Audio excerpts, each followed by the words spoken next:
Hello friends, welcome to target online exam. आज हम discuss करेंगे हिस्ट्री। यहाँ से क्वेश्चन आपके एग्जाम में पूछे गए हैं। आप लोग वीडियो को लास्ट तक जरूर देखिएगा, इंपॉर्टेंट क्वेश्चंस है।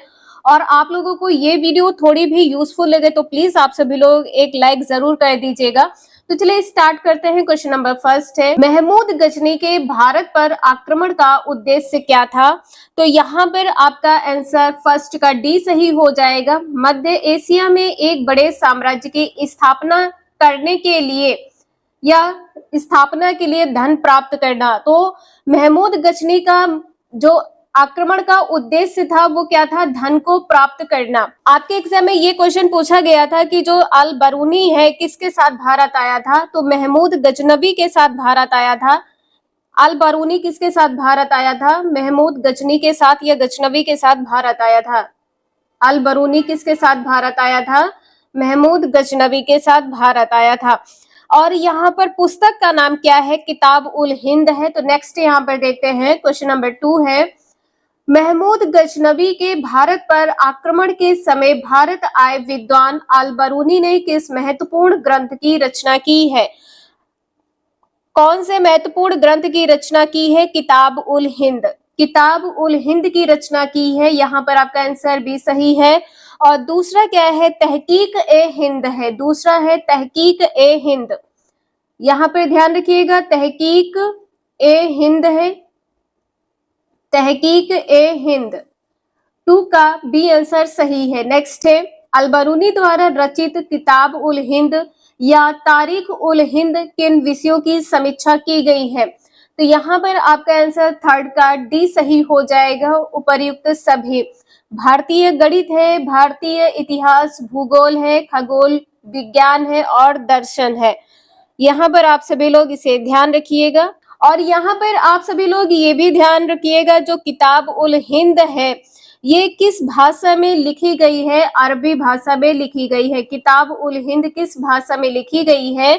अरबी भाषा में लिखी गई है। नेक्स्ट है क्वेश्चन नंबर 4, सिहाबुद्दीन मोहम्मद गौरी ने 1175 में भारत पर पहला आक्रमण किस राज्य के खिलाफ किया है? सबसे पहले तो आप लोगों को ये ध्यान रखना है, सिहाबुद्दीन मोहम्मद गौरी ने भारत पर पहला आक्रमण कब किया है? 1175 में किया है। फोर्थ का ए आंसर सही हो जाएगा। मुल्तान एवं उच्च के खिलाफ आक्रमण किया था। ए आंसर सही है। नेक्स्ट है, 1191 में मोहम्मद गौरी एवं पृथ्वीराज चौहान के मध्य हुए तराइन के प्रथम युद्ध का परिणाम पृथ्वीराज के पक्ष में रहा। 1192 में हुए तराइन के द्वितीय युद्ध का परिणाम किसके पक्ष में रहा? 5 का आंसर यहाँ पर आपका ए सही हो जाएगा, मोहम्मद गौरी। जो 1191 में मोहम्मद गौरी और पृथ्वीराज चौहान के मध्य युद्ध हुआ था, इसमें प्रथम युद्ध का परिणाम किसके पक्ष में था? किसकी जीत हुई थी? पृथ्वीराज चौहान की जीत हुई थी। और जो 1192 में तराइन का द्वितीय युद्ध हुआ है, ये इसमें किसकी जीत हुई थी? मोहम्मद गौरी की जीत हुई थी। इसे आप सभी लोग ध्यान रखिएगा। नेक्स्ट है, मोहम्मद गौरी एवं कन्नौज के राजा जयचंद के मध्य 1194 में हुआ युद्ध किस नाम से प्रसिद्ध है? 6 का आंसर यहाँ पे सी सही हो जाएगा, चंदावर का युद्ध के नाम से प्रसिद्ध है। 1194 में किसके बीच युद्ध हुआ था? मोहम्मद गौरी एवं कन्नौज के राजा जयचंद के बीच हुआ था। नेक्स्ट है, भारत का पहला शासक कौन था जिसने मोहम्मद गौरी को परास्त किया? मोहम्मद गौरी को किसने परास्त किया है? पृथ्वीराज चौहान परास्त किया है। ए आंसर यहाँ पर आपका सही हो जाएगा। नेक्स्ट है, महमूद गजनवी के भारतीय आक्रमण को किस विद्वान ने जिहाद क्या है? पवित्र युद्ध की संज्ञा दी है। 8 का आंसर यहाँ पर ए सही हो जाएगा, अल बरूनी ने। नेक्स्ट है, महमूद गजनवी किस वंश का था? किस वंश का था? 9 का आंसर यहाँ पर सी सही हो जाएगा, गजनी वंश का था। नेक्स्ट है, थानेश्वर में स्थित किस मंदिर की मूर्तियों को तोड़कर महमूद गजनवी ने गजनी भेज दिया? 10th का आंसर यहाँ पर ए सही हो जाएगा, चक्र स्वामी। किस मंदिर की, मंदिर पूछा है तो यहाँ पर ध्यान रखिएगा चक्रस्वामी। नेक्स्ट है महमूद गजनबी को परास्त करने के लिए राजपूत शासकों द्वारा बनाए गए विद्रोही संघ का नेतृत्व किसने किया है, यहाँ पर सी आंसर सही हो जाएगा। इसे आप सभी लोग रीड कर लीजिएगा। नेक्स्ट है महमूद गजनबी ने भारत की समृद्धि को पूर्णतः समाप्त कर दिया तथा ऐसा आश्चर्यजनक उत्पीड़न किया जिससे हिंदू जाति त्रस्त हो गई। यह कथन किसका है, कथन किसका है, अल बरूनी का कथन है। बी आंसर यहाँ पर आपका सही है। नेक्स्ट है पृथ्वीराज के विरुद्ध लड़ने के लिए किस राजपूत शासक ने मोहम्मद गौरी को आमंत्रित किया, जयचंद को आमंत्रित किया था। सी आंसर यहाँ पर आपका सही है। नेक्स्ट है तराइन का द्वितीय युद्ध निर्णायक युद्ध माना जा सकता है जिसने भारत पर मुस्लिम आक्रमण की अंतिम सफलता निश्चित कर दी, किसका कथन है। 14 का आंसर सी सही हो जाएगा, डॉक्टर ईश्वरी प्रसाद। नेक्स्ट है दिल्ली सल्तनत की स्थापना कब हुई, 15 का आंसर बी सही हो जाएगा, 1206। दिल्ली सल्तनत की स्थापना कब की गई, 1206 में। किसके द्वारा की गई, ये आप सभी लोग कमेंट करके जरूर बताइएगा। नेक्स्ट है कुतुबुद्दीन ऐबक द्वारा स्थापित राजवंश को इतिहासकारों ने कई नाम दिए हैं, निम्न में सर्वाधिक उपयुक्त नाम कौन सा है। 16 का बी आंसर सही हो जाएगा, आरंभिक सुल्तान। उपयुक्त नाम यहाँ पर पूछा है आरंभिक सुल्तान। नेक्स्ट है कुतुबुद्दीन ऐबक की मृत्यु किस तरह हुई है, तो यहाँ पर आपका आंसर क्या सही हो जाएगा, घोड़े से गिरकर मृत्यु हुई है। कुतुबुद्दीन ऐबक की मृत्यु किस प्रकार से हुई है, घोड़े से गिरकर। नेक्स्ट है कुतुबुद्दीन ऐबक ने कहां पर अपनी राजधानी बनाई थी, 18 का आंसर यहाँ पर भी सही हो जाएगा, लाहौर में।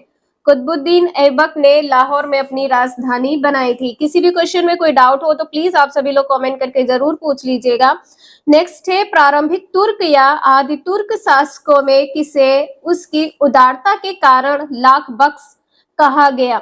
19 का ए आंसर सही हो जाएगा, कुतुबुद्दीन ऐबक। लाख बख्श किसे कहा गया है, कुतुबुद्दीन ऐबक को। नेक्स्ट है निम्न में से किसका निर्माण कुतुबुद्दीन ने नहीं करवाया है, कुतुबुद्दीन के द्वारा किसका निर्माण नहीं कराया गया है। 20 का आंसर डी सही हो जाएगा, अलाई दरवाजा। कुतुबुद्दीन ऐबक के बाद दिल्ली की गद्दी पर कौन बैठा, 21 का आंसर ए सही हो जाएगा, आराम शाह। नेक्स्ट है इल्तुतमिश को दिल्ली का तख्त किसे मिला, दिल्ली का तख्त किसे मिला है, 22 का आंसर सी सही हो जाएगा। दिल्ली के तुर्क अमीरों एवं सैनिक अधिकारियों ने उसका चुनाव सुल्तान पद के लिए किया है। सी आंसर यहाँ पर आपका सही हो जाएगा। अलाउद्दीन खिलजी के द्वारा अलाई दरवाजा की स्थापना की गई है, कहां पर की गई है, दिल्ली में। स्थान कौन सा है, दिल्ली, स्थान है दिल्ली। और यहाँ पर आप सभी लोग ये भी ध्यान रखिएगा, हजार सितून की स्थापना किसके द्वारा की गई है, अलाउद्दीन खिलजी के द्वारा। हजार सितून की स्थापना भी किसके द्वारा की गई है, अलाउद्दीन खिलजी के द्वारा। कहां पर की गई है, दिल्ली में की गई है। इल्तुतमिश के द्वारा, यहाँ पर आप सभी लोग ध्यान रखिएगा, इल्तुतमिश के द्वारा किसके स्थापना की गई है, सुल्तानगढ़ी की स्थापना की गई है, सुल्तानगढ़ी की स्थापना की गई है। मकबरा की स्थापना की गई है, मकबरा की स्थापना की गई है किसके द्वारा, इल्तुतमिश के द्वारा। और मदरसा ए मुइज्जी की स्थापना, मदरसा